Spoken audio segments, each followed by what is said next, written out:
So good afternoon, everybody. Welcome to Solihull Chambers of Commerce first webinar. Today's webinar is being hosted and we've got guest speaker Councillor Ian Courts talking to us and going through a small presentation on planning for economic recovery within the Solihull Borough. I just here's a quick agenda about today's webinar. As I said, I'm Samantha Frampton. I'm looking after Solihull Chamber at the moment. Presentation, we've got Councillor Ian Courts. Following the presentation, we will have a Q&A session. So please, any questions as we're going through the webinar, if you put them in the chat box, myself and Grace from the marketing team will gather those for you and we'll present them to Councillor Courts at the end. If we do run out of time, we will continue to take all any questions posed, forward them to Councillor Courts separately and follow up afterwards. And then can I just hand over to Councillor Courts now? Okay. Normally when I'm at the seminar, I'd say, can everyone hear me okay? And well, I hope everyone can hear me, but it's quite difficult in these sort of situations to quite know how it's coming over at the other side. And I think we're all in new ground with all this. Can I first of all thank the Chamber for putting this webinar on. I think it's a great opportunity for us to discuss, well, the situation we're in, but more importantly, how we're moving forward. And that's what I want to talk to you about over the next half an hour. So as you heard, my name is Councillor Ian Courts. I'm the leader of Solihull Metropolitan Borough. I'm also a member of the West Midlands Combined Authority, and I have portfolio responsibility there for environment, energy and HS2. So if I can have the first slide, please. Next slide. Impact of the crisis. Okay, well, we've seen nothing like this crisis, certainly in my lifetime. I think most people would say since World War II. It's having a devastating personal effect, a devastating economic effect, and effects we couldn't ever have dreamt of. I mean, this whole situation of lockdown is you know, for some it's started an adventure, but there's, I think, itchy feet there now. People want to be saying we should be doing stuff. And the issue now is how we take that forward. I mean, certain parts of our economy, like the high street, we knew had issues before. And I use that word issues. I mean, certain parts of the country, they're in absolute crisis. Now, COVID's come along and attacked again. So that's something we have to concern ourselves with. But I think the biggest thing, as far as I'm concerned, I think is the whole point of uncertainty. I mean, if you have a crisis and you know what you can do, well, you do it. But if you have a crisis and the end game is not that clear, and I don't think anybody in the world can say at the moment it's very clear, then it's the uncertainty that's as damaging as anything else. Next, please. So in terms of local mitigation for the current crisis, I'm not going to go into this in great detail because much of it is already known. But, you know, we've done what we can in terms of support. Government has issued a whole raft of measures, many of which we've had the job of implementing. An example of that is the cash grants for businesses. I mean, believe it or not, we've contacted you know, over 1,900, that's nearly 2,000 of our small businesses to support payment of business rates grants. We've processed 1,500 applications and given out over 21 million of funding. You know, we've just started planning committee meetings, our first one, a virtual committee meeting. We provided help to businesses, some restaurants who wanted to convert to hot food takeaways to deal with current demand. We've provided help in cases like that, and parking charges have been suspended. And the latest thing we've done in terms of support, we've set up an advisory service for residents who are looking for work, linking to employers that are, recruiting. It means help maybe with CVs, interview skills, one-to-one advice. And that we see as absolutely vital in the current process. And we've also been signposting businesses to national support and regional support measures, as well as working with our partners, the Chamber, the BIDS, the FSB, to gather views and feeding in from Solihull to regional and national groups. Also, as a council, we've been supporting suppliers, accelerating payment of invoices and helping them with the cash flow, which is one of the biggest problems we have. Next slide. So the question is, what will recovery look like? Now, the whole uncertainty, which I referred to earlier, is the issue. I mean, what we know, I think fairly certainly now, is that it'll have to be phased. There'll have to be an emphasis on social distancing, and businesses and people are going to have to consider social distancing as a factor for the foreseeable future. There will be issues in our transport.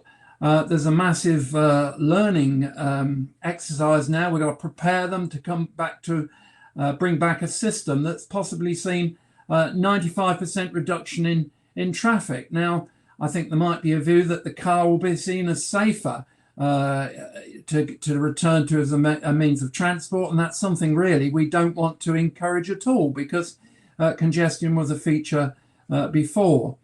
Now, what we do know in Solihull, and in 2009 we had a bad recession that period. Our approach then was to work with our partners, that's our major employers, those who are providing unemployment services, the college, and other public sectors. And we see this partnership working as the way forward. Multi-agency. We now have, our Mayor, Andy Street, who's been actively coordinating action and views in terms of the stakeholders in the West Midlands.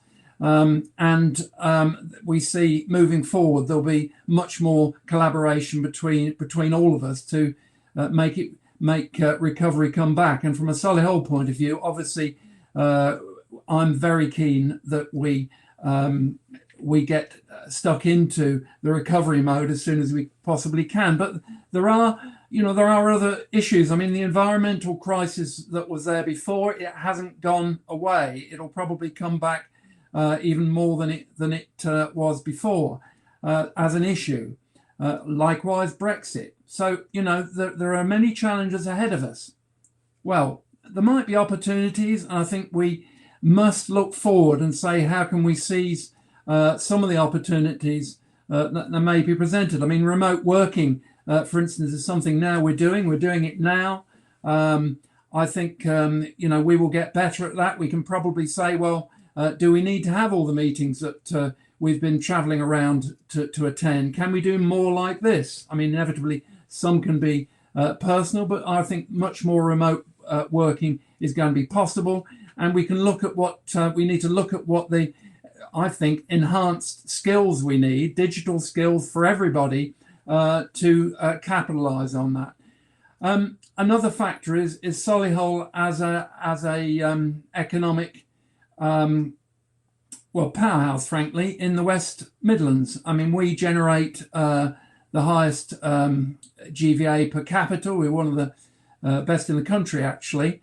And we have a positive return to the exchequer from Solihull's economic activities and strengths. Strong and inward investment, strong economy, strong location.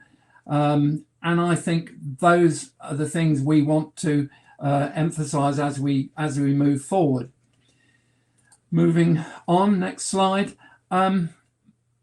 My approach to our economic recovery is multifaceted, and I see economic recovery as one thing, but there's also got to be a personal recovery. This has been a health crisis, for heaven's sake, and health and well-being has to be at the heart of our approach moving forward.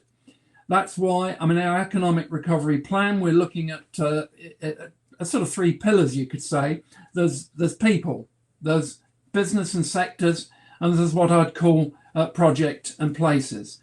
And my focus will be on building Solihull's economic success in the past, recapturing the growth momentum we had, and we were cruising along, frankly, before this crisis.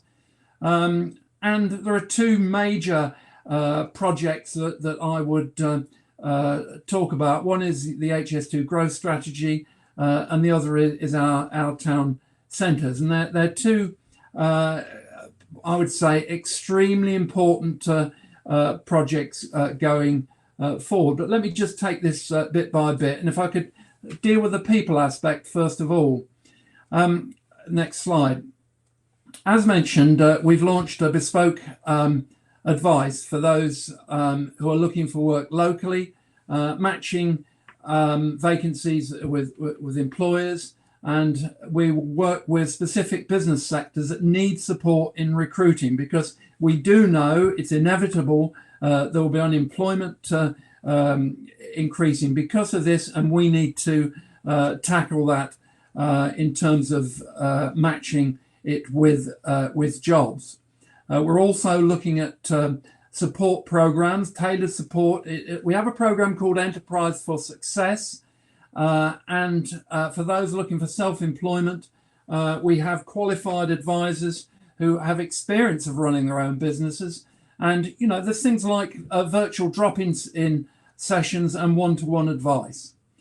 Now, another point is our young people leaving school or college will need support into employment. And there's a whole issue and importance of apprenticeship, appropriate training, and we'll be working with our partners in the local economic partnership, for instance, and the combined authority, so to ensure that young people are supported. And as businesses diversify, we'll need to work with local employers to look at that training provision that is needed. Now, I mentioned about physical and mental health and well-being, and it's one of the things we really need to be thinking about. I mean, mental health is such an important factor in ordinary times, shall we say, and we need to ensure that support is given to vulnerable individuals and groups. I mean, we have a very diverse borough. We celebrate that we do have diversity, but we also have inequalities in terms of wealth and economic wealth. And we will be doing everything we can to support the vulnerable and help the disadvantaged. Next slide. In terms of business, and we've obviously actively supported the rollout of businesses grants. We've at one stage we'd paid everybody we could find who said who were eligible, and we will continue as new programs get rolled out. And realistically, the shape of this recovery will be in part related to support we can give and what government can give us as well. So new programs we know will be rolled out to meet business needs. It might be for skills development, it might be new processes, it might be innovation. And we will be with our partners, the Growth Hub and the Chamber, will be seeking to link up companies to promote, help them with their needs. But we also have frankly, you have a role in this to ensure that, we know of, unmet needs that there are, that we can feed on to regional and national bodies, so that the development of any new support schemes can be looked at. We do have in Solihull, we have an active program for engaging with local business community. In fact, I've been on to two today. Part of this is a one-to-one with larger employees, but also we like to work in partnership with those massively important economic assets that we have, like the airport, JLR, NEC, and many, many others in this borough. And we need to all work together to match, as I said, needs with available positions. Moving to projects and places on the next slide. Many of you have heard about what we call UK Central, which is a brand for Solihull. It's capitalising on the economic opportunities in Solihull, and they come in two places. One is the HS2 interchange area. The HS2 economic strategy that supports HS2, and it's been the background of every economic success that's come with high-speed rail. It's always been supported by a strong economic strategy, which we have in the region, and indeed we have in Solihull. And the HS2 interchange is exactly that. The hub area, which is the area basically from JLR and the airport through to the HS2 interchange, is one where we are promoting an economic zone. We're promoting it at the location of the HS2 station, and we think there are massive opportunities there. Now, in fact, there's a tendency for people to think of HS2 as something in the distance. 8 years' time, it'll be a train service, a fast train service providing extra capacity. But it's much, much more than that. What we have planned is an economic zone in that area, and indeed we are making provision at the moment for the availability of project land potentially in the next couple of years, maybe for a campus, an innovation campus, maybe a health campus, that type of thing. Bearing in mind, over on the NEC in Solihull, the Nightingale Hospital was built in record time, a construction of regional significance. And, what a testament to what we can do, frankly, in Solihull and in the region when we get stuck in. And that's exactly what was done there. So we have high hopes for that hub area now. It's all about connectivity. It's all about having good transport connections, and that's exactly what we have there at the Birmingham Interchange site. We actually have also great connectivity with our town centre. I mean, Solihull has two train lines. There's the West Coast Main Line, and then there's the Chiltern Line, and the Solihull station is a fairly brief walk to the town centre. We have massive plans for our town centre, and quite honestly, what this crisis is doing is got to hasten on our plans to bring more housing into the centre, to look at it as a focus for business. I mean, we know that retail across the country is in difficulties. We think it needs to shrink, and we need more housing to provide the demand. And indeed, we achieved planning consent for what we call the Westgate, an office block halfway between the station and the town centre, as you sort of almost stone's throw from the station, which we see as being one of the most significant possibilities for office development in the borough. Now, you might say, well, in this economy, who needs new offices? Well, let me tell you that in any economy, downturn, and I've been in enough of them in my career, I come from the building industry, and economic recession was quite a common feature. There is always demand for good locations, and Solihull has great locations, and it will be our job to make sure that they are to the fore. So we're continuing at pace to invest and promote all these schemes. In the town centre, we have a strong bid. That's a business improvement district.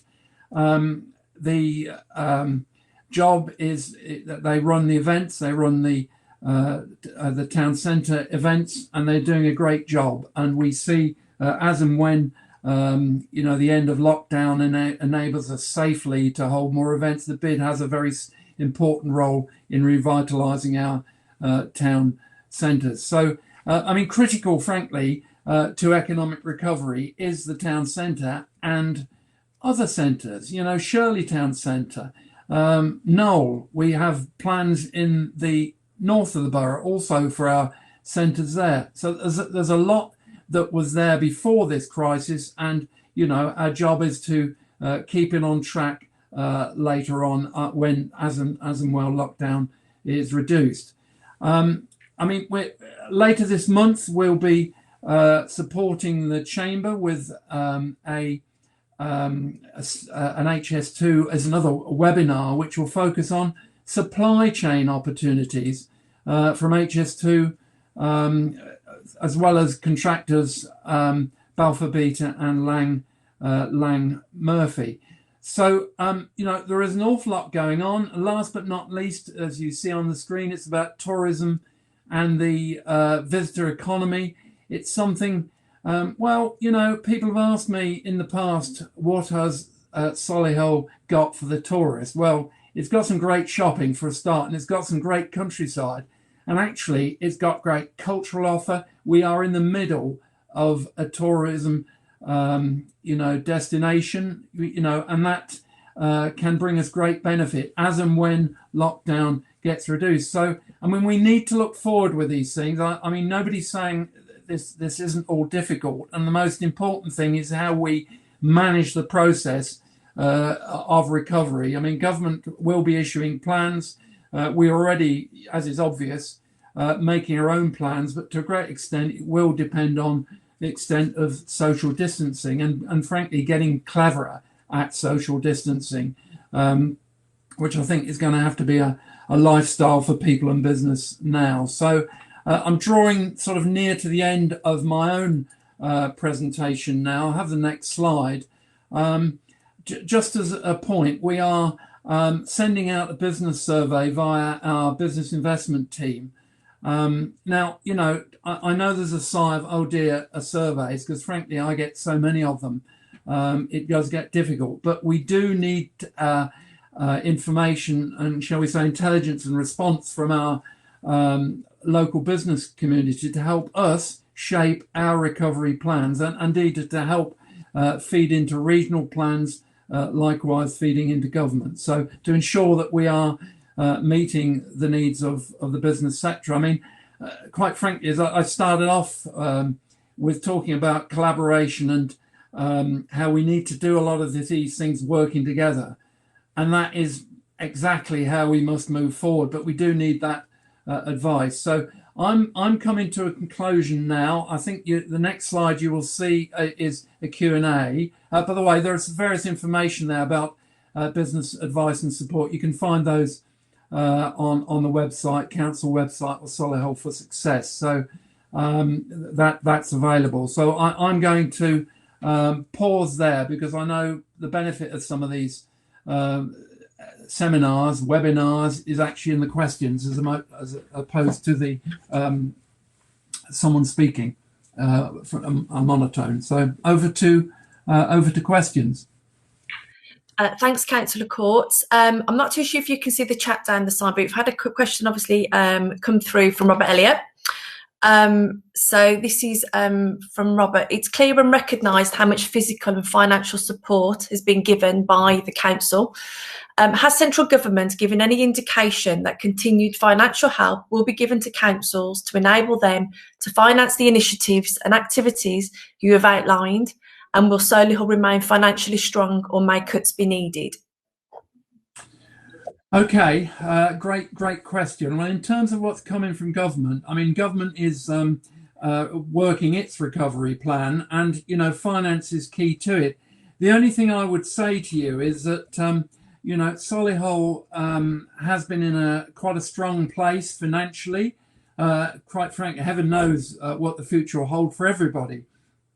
But because of our economic strength, we had, a very strong platform moving forward.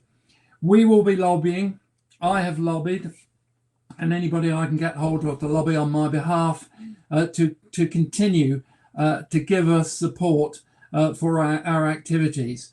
Solihull is absolutely key into the West Midlands. I mean, one looks at an individual council or borough, but there's a lot of interconnected about all this. I mean, people live in Solihull and work outside, and vice versa. But the strength of Solihull is its economy, and we have stressed with government the need to continue that support, and I shall be continuing my request for support for those two key projects that I talked about earlier on, but also for the general raft of economic plans that we have in Solihull. So no, from government, their plans will yet to come, but we will be working hard to get as much support as we need, and we are very active both in the regional programme in terms of how the councils in the region are working, but also in terms of how we link that with government. Lovely, thank you. Next question, Councillor Courts. What can we do to reassure customers and visitors that businesses and Solihull places are safe to come to, and how can we work together to optimise the sentiment to support local businesses? Yes, great. Well, the whole social isolation thing is what this is likely to come down to in the near future. And what is absolutely vital, as I think I said earlier on, is that we adopt a cleverer approach to social isolation.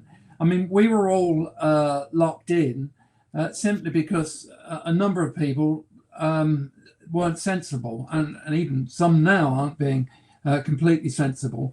And the approach that is adopted to social isolation, we need to look at it almost actually on a business by business level. And I know that is happening.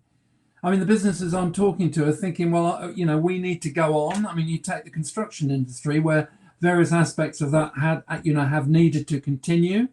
And likewise in council operations. And we've had to keep certain services going, and we've deployed staff in accordance. Likewise, the care homes as well. I mean, there's been a lot of controversy about care homes, but I know personally through my daily contact with my officers how much care is taken to ensure that our care homes we have regular dialogue with. Now, it'll be the same situation with business. I guess we will get guidelines from government, but there's nothing better than for our businesses to demonstrate how much care they are taking to keep people safe by appropriate social isolation. So it's going to be difficult to begin with, and I can't give you the nuts and bolts of how this is going to take place, but it is a matter of confidence, and confidence is what this is all about. We all know that Solihull has been a great place to come and spend your time and to shop, and trust Solihull to find the right solution to make this happen. Where else would you want to go? That's a good response. Let me just have a look through. I think, Councillor Courts, it doesn't look like I've got any more questions come through at the moment, which obviously from your presentation, then you've covered everything that we all wanted to hear. Those that have asked the questions have come back and said thank you, and thank you for the responses. For anybody else who have any more further questions for Councillor Courts, more than happy for you to email them through to me, and I'll provide email addresses shortly afterwards. The webinar has been recorded, so what will happen then, we will share the webinar with you on our Chamber YouTube channel later on today, if not tomorrow. But again, any more questions, please feel free to forward them through to myself or to the email addresses that were provided earlier from Councillor Courts' presentation. Thank you everybody for joining. I've just got a couple of slides, last sort of chamber sort of notices to highlight to you. Grace, if you could just pop those up, that'd be great.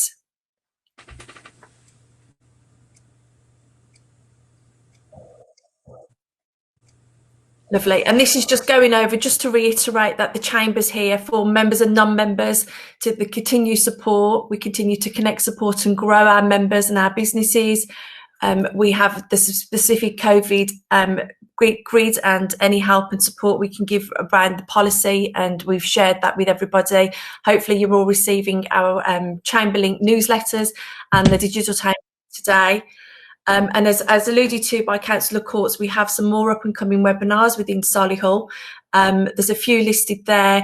And then on the 19th of May, we do have the webinar with HS2, ALM and Balfour Beatty.